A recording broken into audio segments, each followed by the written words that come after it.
الرحمن الرحیم من تشابہ بقوم فہو منہم، جس نے کسی قوم کی نقل اتاری وہ بندہ قیامت کے دن انہی میں سے ہوگا۔ ہر سال 1 اپریل کو اپریل فول کے نام سے اہل مغرب اور اہل یورپ کی نکالی میں ایک تہوار منایا جاتا ہے، جس تہوار کا مقصد جھوٹ کے کلچر کو فروغ دینا، جھوٹ کو عام کرنا،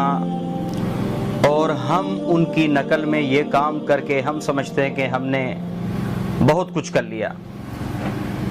اسلام جھوٹ کے حوالے سے کیا تعلیم دیتا ہے؟ اللہ کے نبی علیہ الصلوۃ والسلام نے فرمایا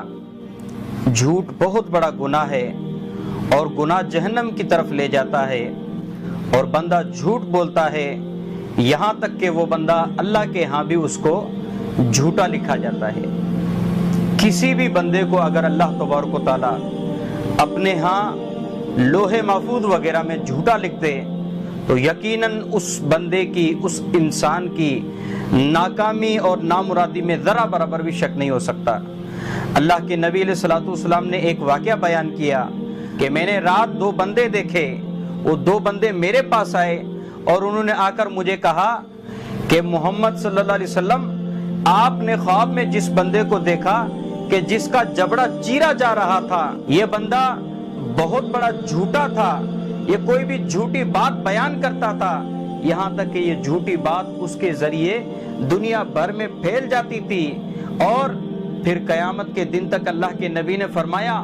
ان 2 بندوں نے مجھے بتایا کہ اس جھوٹے انسان کے ساتھ قیامت کے دن تک ایسے کیا جاتا رہے گا، یعنی مسلسل اس کے جبڑوں کو چیرا اور پھاڑا جاتا رہے گا۔ تو بھائی، ہم میں سے کوئی بھی انسان،